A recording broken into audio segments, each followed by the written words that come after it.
사도행전 1장 6절에서 8절까지 말씀을 우리 다 같이 봉독하겠습니다.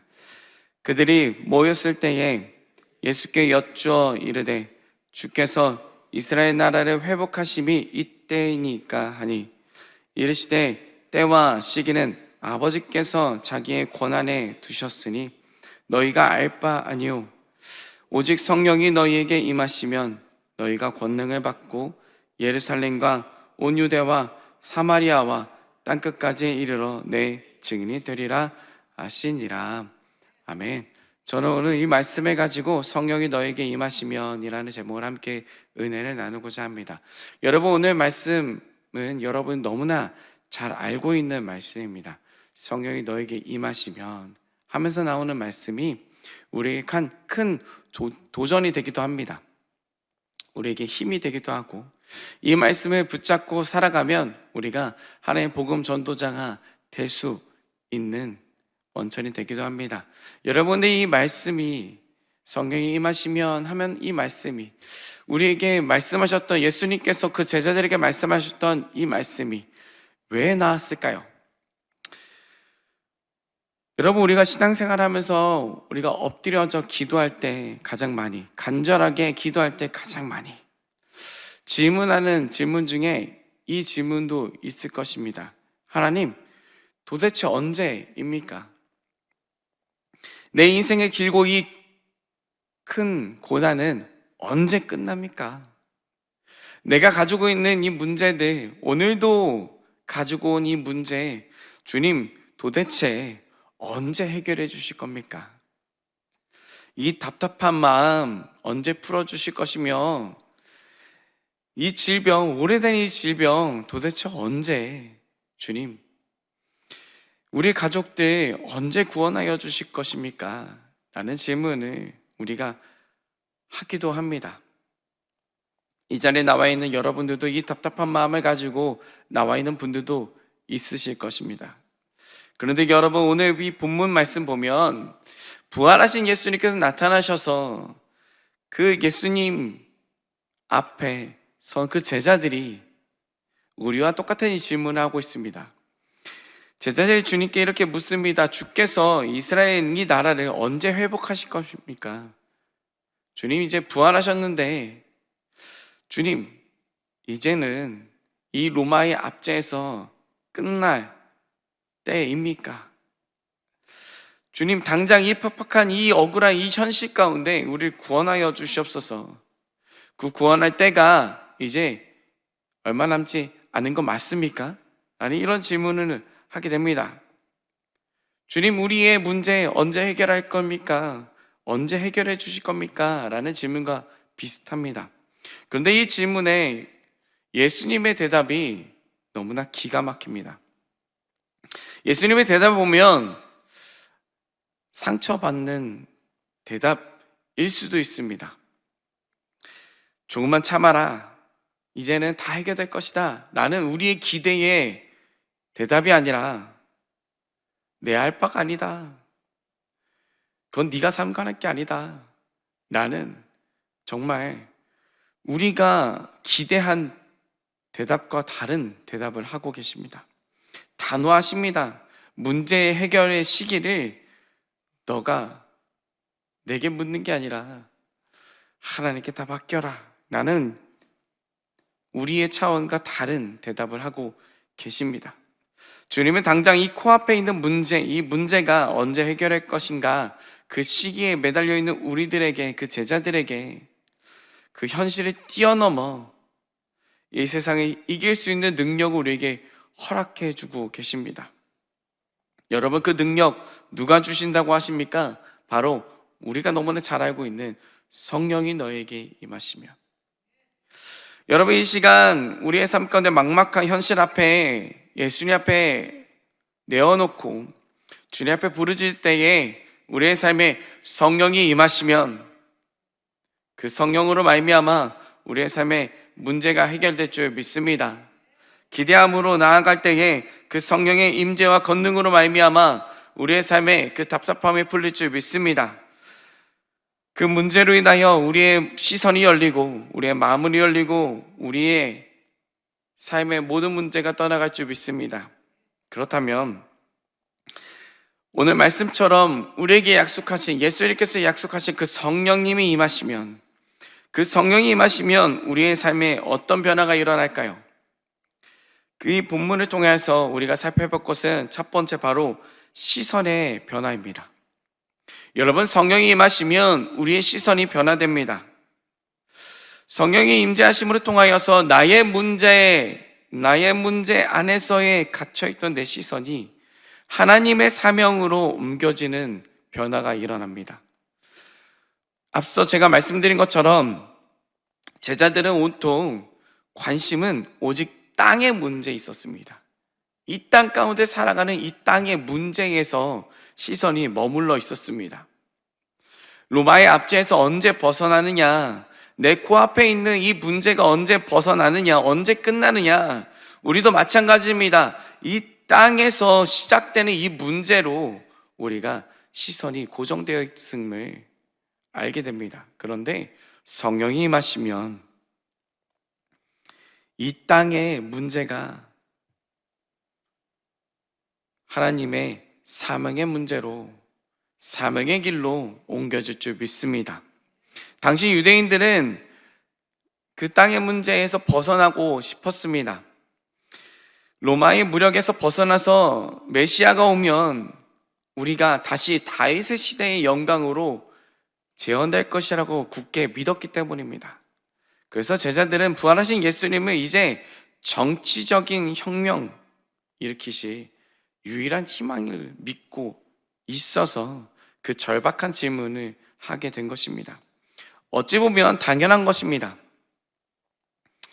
어찌 보면 이 땅의 문제를 우리가 붙잡고 있는 것 당연한 것입니다. 당장 내 몸이 아프고 당장 내 앞에 있는 문제가 너무나 크기 때문에 당연히 이 문제가 내 눈에 더 크게 다가온 것 너무나 당연하다는 것입니다. 내 자녀가 힘들어하고 있어 고통당하고 있는 모습을 보면, 내 자녀가 너무나 눈물 흘리고 있으면 여러분 무엇이 보입니까? 그 문제가 보일 수밖에 없는 것 당연하다는 것입니다. 그런데 오늘 7절 말씀 보면 주님은 제자들에게 이렇게 말씀하고 계십니다. 또한 우리들에게 이렇게 말씀하고 계십니다. 7절 말씀 이르시되 때와 시기는 아버지께서 자기 권한에 두셨으니 너희가 알 바 아니오. 얼핏 들으면요, 너희가 알 바 아니오, 신경 꺼라, 매정한 말씀처럼 들립니다.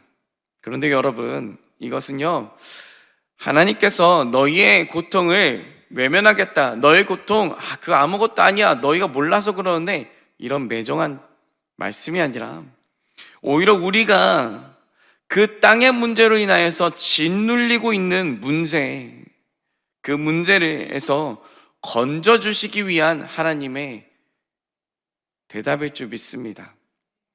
우리는 결국 이 문제 언제 해결되나, 언제 응답받나, 그 때와 시기에만 집중하고 있는데, 그 때와 시기로 인하여서 결국 우리가 그 문제의 노예가 돼버리는데, 하나님은 그 조급한 마음, 그 늦어져도 원망과 불평이 터져나오는 인생의 때와 시기를 붙잡고 있는 우리를, 주님의 사랑하는 하나님의 자녀들을 하나님께서는 그 인생의 절망의 길에서 건져주시는 대답일 줄 믿습니다.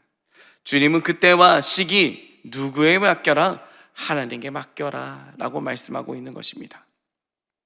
너희가 붙잡고 있는 그 때와 시기의 문제 하나님께 맡겨라.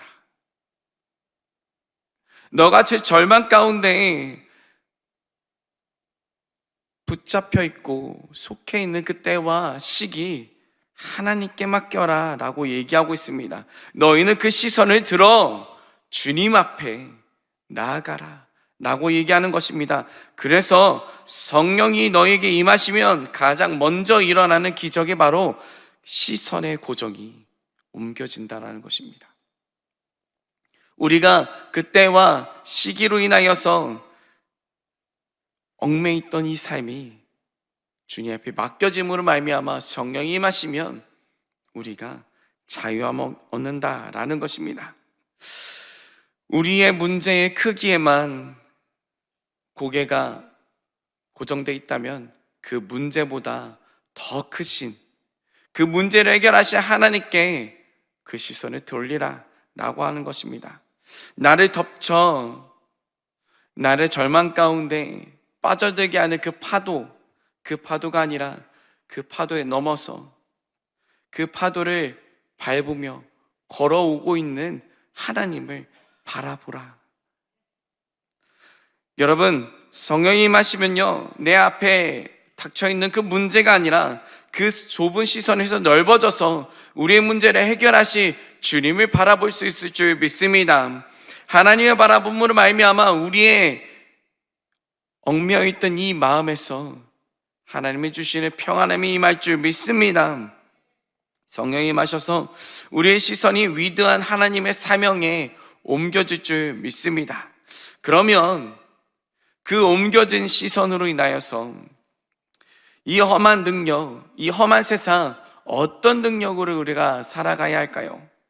두 번째, 바로 그 능력의 원천을 우리에게 이야기하고 있습니다. 바로 그것이 성령의 권능이라고 이야기하고 있습니다.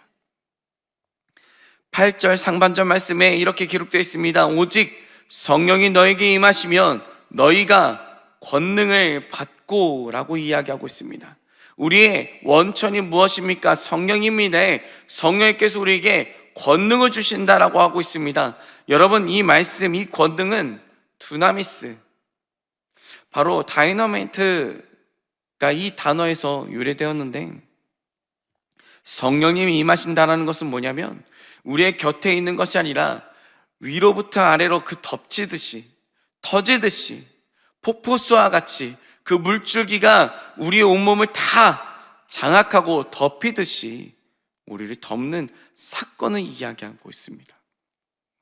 이 권능은 내 안에 있는, 어떻게든 내 안에 있는 그 능력을 쥐어짜며 알팍한 그 연약한 힘을 드러내는 것이 아니라 내 지식, 내 경험, 내 의지, 이걸 다 벗어나서 하나님께서 그 한계를 벗어나게 하시는 그 놀라운 축복의 폭발적인 초자연적인 하나님의 능력이 우리에게 임한다라는 것입니다.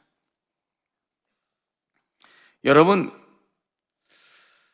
요즘에 우리가 잘 쓰고 있는 이 스마트폰, 지난주에 보면 우리나라에서 개발된 새로운 스마트폰이 발표되었습니다.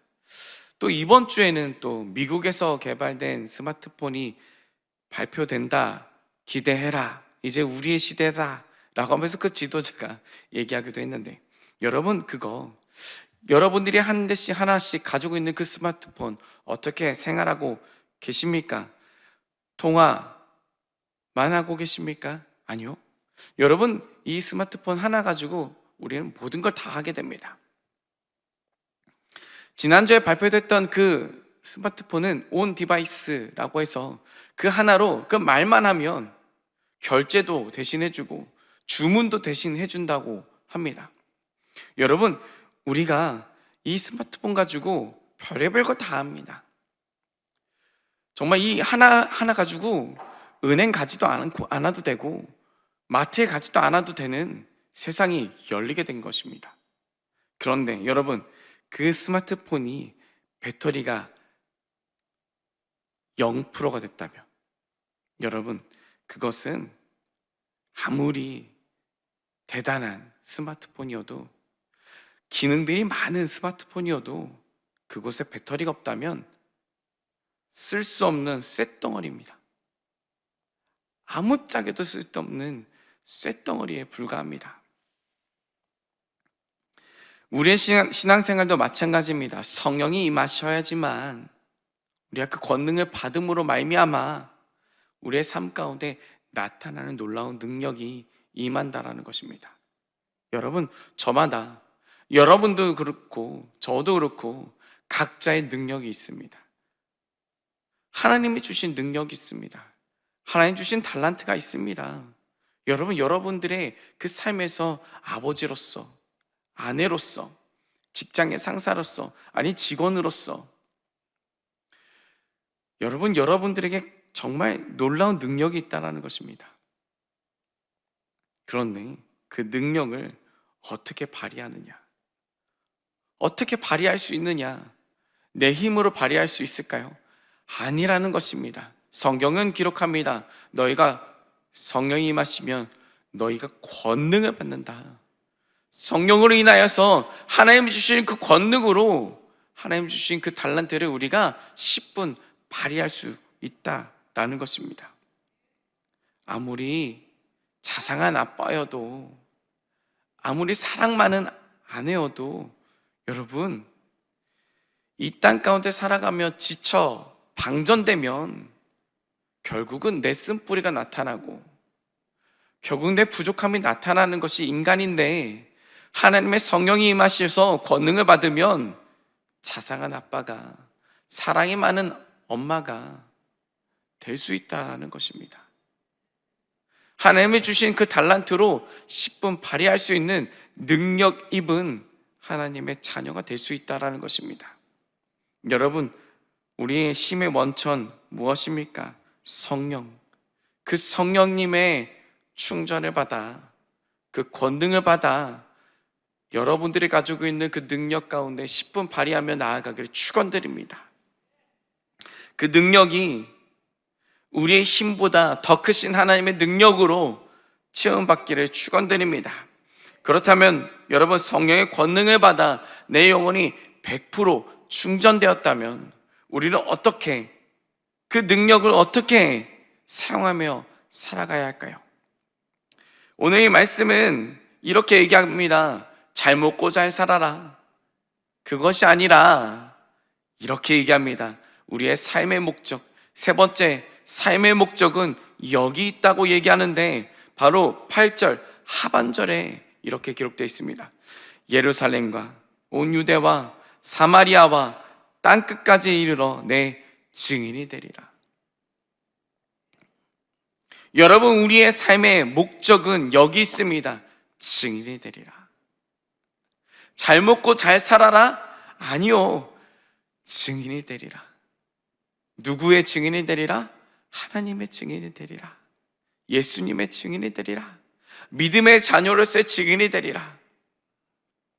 여러분, 우리가 성령의 권능을 받으면 그 목적은 단 한 가지입니다. 하나님의 증인되는 삶입니다. 여러분, 여기서 제가 이렇게 증인되라 라고 얘기하면 부담감이 확 옵니다. 저 목사님 또 우리 전도의 목적을 두고 이 살아가는 이 시기에 또 전도하라고 하는구나. 맞습니다. 전도하라는 것입니다. 우리 이제 4월 5일 세세면 전도축제, 또한 우리 지지난주와 지난주에 2주에 거쳐서 우리 태신자를 품었습니다. 그리고 우리 태신자를 위해서 우리 한 달 동안 기도하며 나아갑니다. 여러분, 그런데 이 전도하고 하나님의 말씀을 전하고 태신자를 품고 너무 좋습니다. 그런데 그것만이 우리의 목적일까요? 그것이 과연 우리가 붙잡으며 나아갈 목적일까요? 여러분, 목적은 다시 말합니다. 증인이라는 것입니다. 증인이라는 것입니다. 예루살렘과 온 유대와 사마리아 땅끝까지 이르러 복음을 전하는 거 좋습니다. 근데 복음을 전하는 그 사람이 무엇이 돼야 되냐면 증인이 돼야 된다라고 얘기하는 것입니다. 여러분들 삶 가운데 하나님의 증인이 돼야 된다라는 것입니다.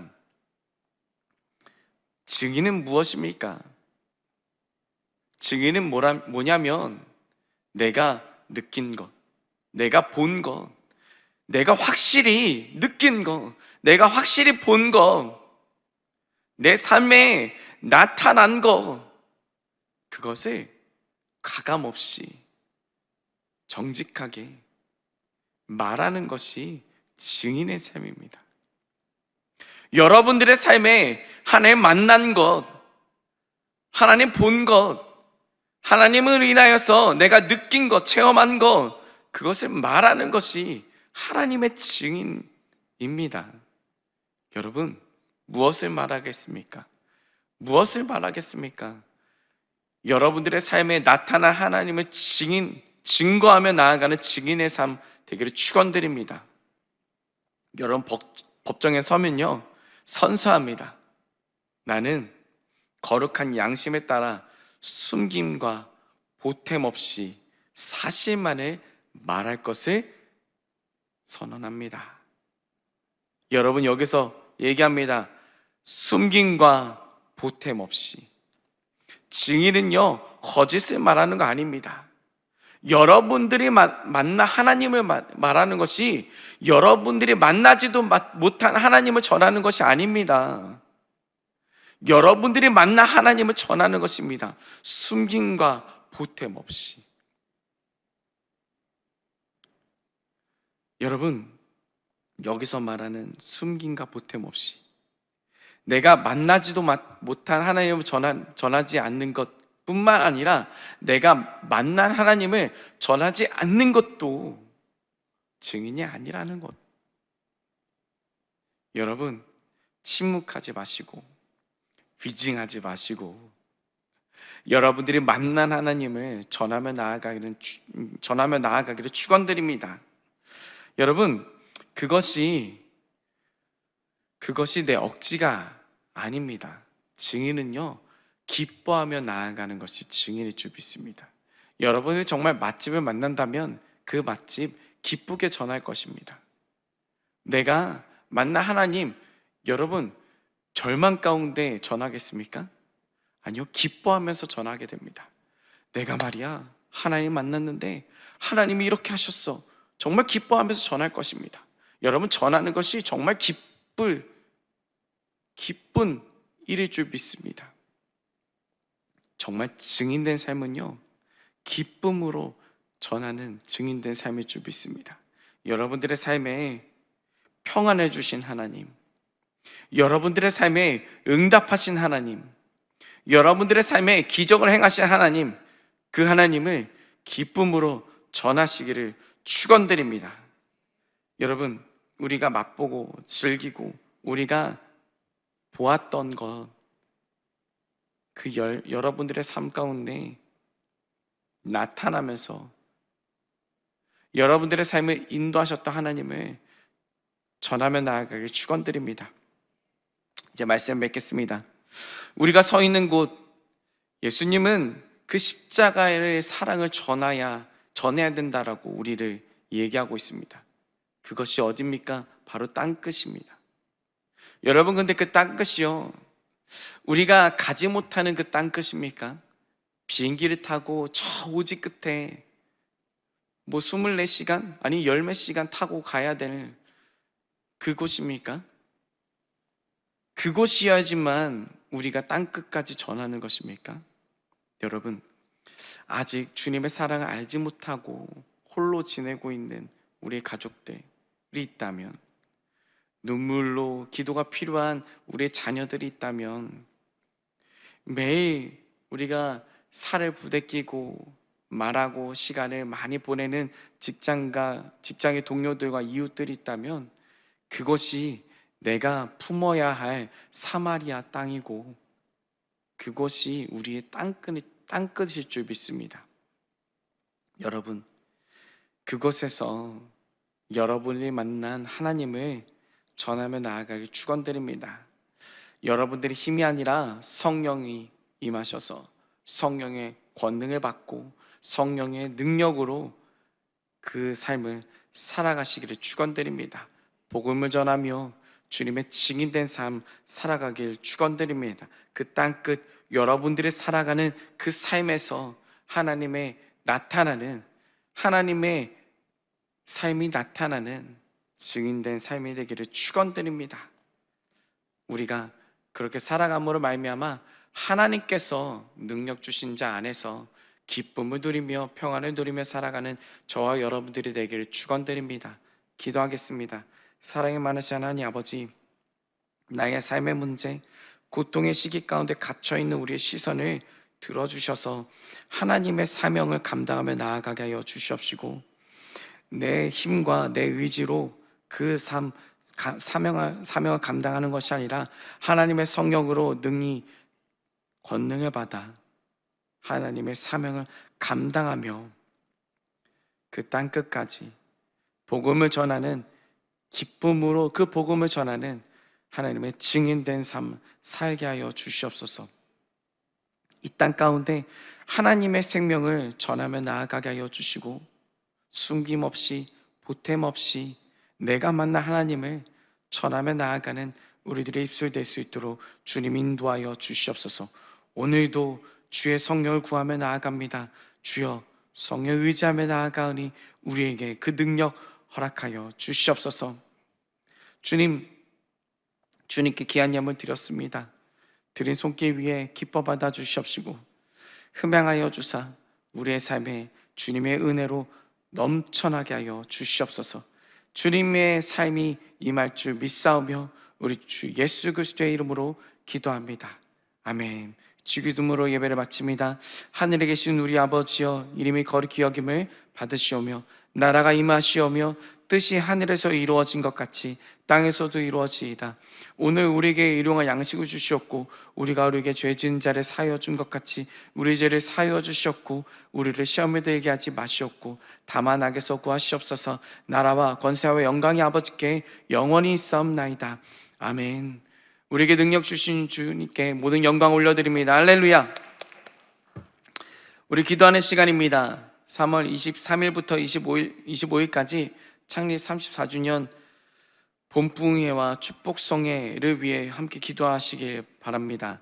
하나님께서 좋은 날씨를 허락하셔서 많은 성도님들과 함께 참석하시는 그 모든 성도님들이 복된 시간을 가질 수 있도록 기도해 주시고 말씀을 전하시는 이영훈 대표총회장님과 강사님들을 통하여서 우리 여의도 순복 분당교회가 성령으로 충만해지는 은혜의 시간이 될 수 있도록 기도해 주시면 감사하겠습니다.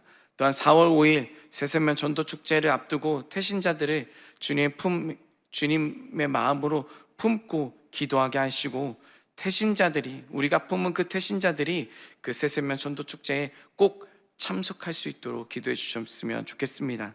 이 나라 민족을 위해 여의도 순복음교회와 이용훈 대표총회장을 위해 또한 우리 여의도 순복음 분당교회와 황선우 담임 목사님 위해 그 교회 재직들과 주의 종들 파송된 선교사님들을 위해 또한 오늘 우리의 삶 성령의 권능을 받아 주님의 증인된 삶을 살기 위해 주님의 이름 세 번 치고 간절히 기도합니다. 주여 주여 주여